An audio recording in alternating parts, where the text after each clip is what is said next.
Want to sew a t-shirt like a pro? Then follow these simple 7 steps and I know you will love the end result. Before we start sewing, we need to talk about the sewing order. It's a little bit different compared to, say, a blouse or a shirt that you made with woven fabric. So what you do is this. You start with the shoulder seams, then you attach the neckband.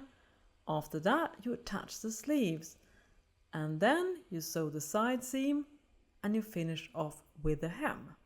Now, does this sound a little bit confusing? Don't worry. In this video, I will show you exactly how to do it.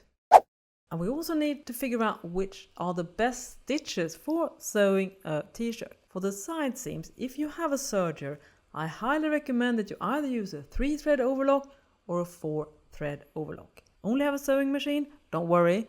You can either use the overlock stitch on the sewing machine. Usually most sewing machines comes with a selection of these stitches. Just check your manual, I'm sure you find one. And you can also use a narrow zigzag stitch. Now a narrow zigzag stitch has the width slightly more narrow, so it looks a little bit like a straight stitch, but it still has some nice stretch. And for hemming, ideally, if you have a cover stitch machine, you will get professional result using a 2-needle cover stitch. You can also use a twin needle on your sewing machine because that will look pretty similar to the professional cover stitch, so that's a great option if you don't have a cover stitch machine. Now we're going to sew the shoulder seams, but before we do that, we need to do something very important, which is to stabilize the fabric. Because when you're stitching knits, it has a tendency of getting stretched out, which means the shoulder seam might end up getting bigger than it was initially if you don't stabilize the fabric. So to stabilize the fabric, you can use clear elastic, you can use a soft stretch fusible, you can use self fabric. There are lots of different options. And you know what? I've already done a video on this particular topic that I highly recommend that you check out once you've watched this video. And once you stabilize, you just sew the shoulder seams, press the seam allowance towards the back. Now for what is probably the tricky part of sewing a t-shirt, which is attaching the neckband. But don't worry, I'm going to show you some really great tips now that will make everything so much easier. First of all, your t-shirt pattern comes with a pattern piece for the neckband, but you will usually need to adjust it depending on what type of fabric you're using for the neckband. Because say if you're using very soft rib knit, which has a lot of stretch and perhaps not as great recovery, then you need to shorten the pattern piece to accommodate for the fact that the fabric will be stretched out and not recover during sewing.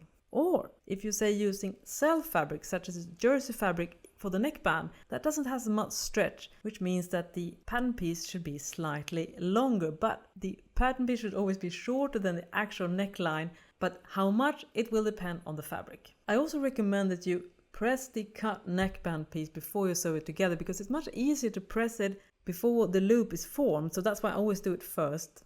And you close the neckband loop using a narrow zigzag stitch or an overlock seam, and if you're using a zigzag seam, just press the seam allowance flat to get a really nice seam. And as I said, the neckband is always shorter than the neckline.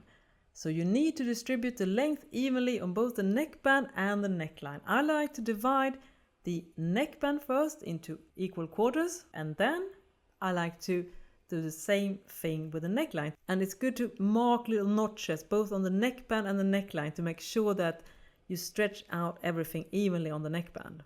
And another pro tip is to place the seam of the neckband slightly away from the shoulder seam on the back neckline. That's how the pro does it. If you check any t-shirt that you bought in the store, you will notice that the neckband seam is placed about 1 inch, around 2.5 centimeters away from the shoulder seam. And the reason is that, one, it hides the seam. You won't see it. If you have put it in the back or at the shoulder seam, it will be visible. And secondly, if you move it away from the shoulder seam, it means less bulk, which makes it easy for the sewing machine to sew over all these layers.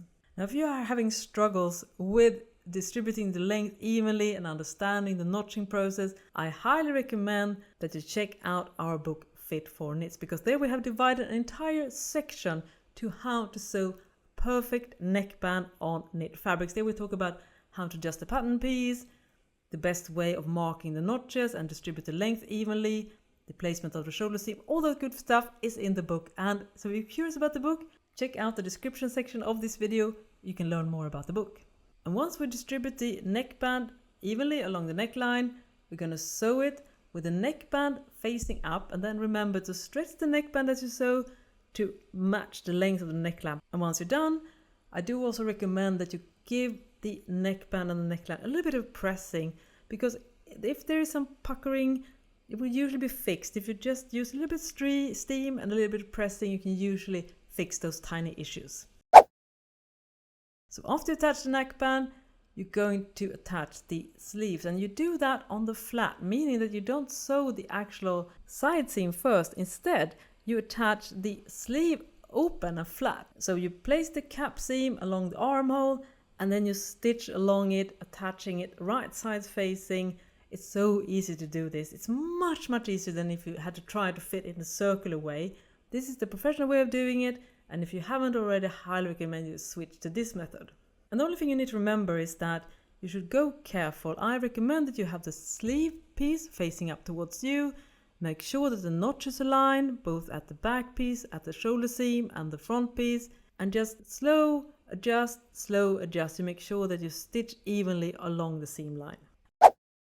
And once we attach the sleeves, we're going to sew the side seam and the sleeve seam in one continuous sequence, because we did close the sleeve seam, so that means we can save so much time doing it in just one step. So you start from the hem, then you stitch up to that intersection where you have the sleeve attached to the armhole. Here's a tip: press the front seam allowance in one direction and the back seam allowance in one direction, in opposite direction, because that's how the professional do it. It creates a really flat intersection, so you won't get that chafing seam allowance. And once you finish both side seams, you press them towards the back for a nice flat look.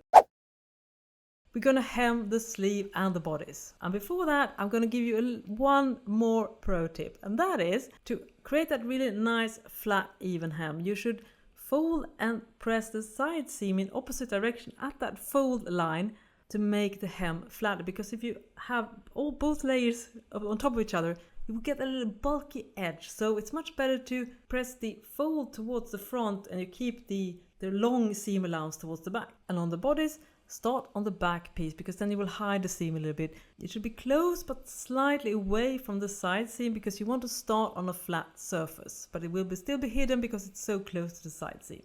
Again, on the sleeves, start close to the side seam, and then you just sew in a circle, overlap and secure. Now enjoy your handmade t-shirt. You did an awesome job. And if you're curious about the best ways to cut knit fabrics when making t-shirts, then check out my video Cutting Knit Fabrics to learn some really excellent tips and hacks that will make a huge difference, especially when cutting those slippery, soft, stretchy knit